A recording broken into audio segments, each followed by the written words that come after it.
நான் கீதாஞ்சலி செந்தில்.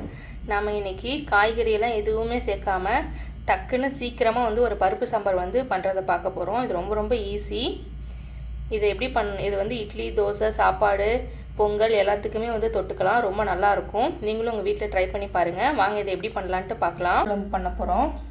இதுக்கு தேவையான பொருட்கள் 200 கிராம் துவரம் பருப்பு, 2 வெங்காயம், 4-5 பூண்டு, 4 பச்சை மிளகா, 3 தக்காளி, அப்புறமா கடைசியாக தாளிக்கிறதுக்கு பெருங்காயம், 1 ஸ்பூன் மிளகாத்தூள், கொஞ்சமாக ஜீரகம், கொஞ்சமாக மஞ்சத்தூள், கல்லுப்பு, அப்புறமா கடுகு தாளிக்கிறதுக்கு.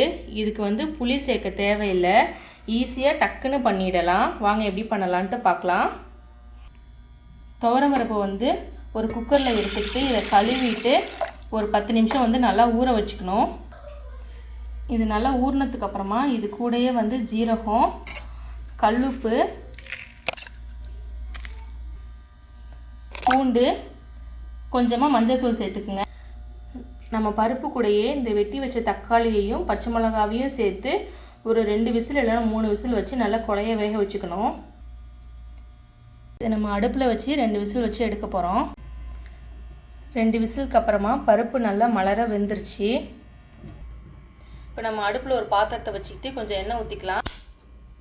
எண்ணெய் காஞ்சதுக்கு அப்புறமா கடுகு, உளுந்த பருப்பு சேர்த்துக்கலாம். கடுகு பொரிஞ்ச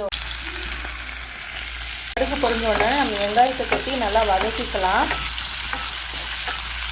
வெங்காயம் நல்லா பொன்னிறமாக வதங்கினதுக்கப்புறம் நம்ம குக்கரில் வச்சுருந்ததை இதில் கொட்டி நம்ம அப்படியே ஒரு கொதி. வெங்காயம் நல்லா வதங்கிருச்சு.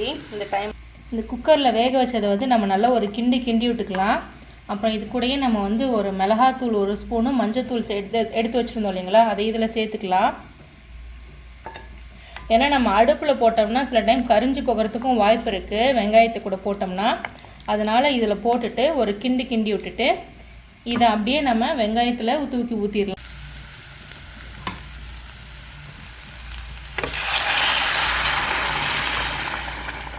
பார்த்து விட்டுருங்க.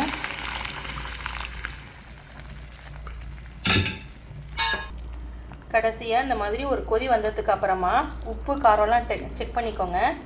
செக் பண்ணிவிட்டு கருவேப்பிலை, கொத்தமல்லி போட்டுக்கோங்க. நான் ஊர்லேருந்து காய வச்சு எடுத்துகிட்டு வந்தேன் கருவேப்பிலை, அதனால் கொஞ்சம் காஞ்ச மாதிரி இருக்குது. கொதி வந்த உடனே இதில் உப்பு, புளிப்பு, காரம் எல்லாம் செக் பண்ணிக்கோங்க.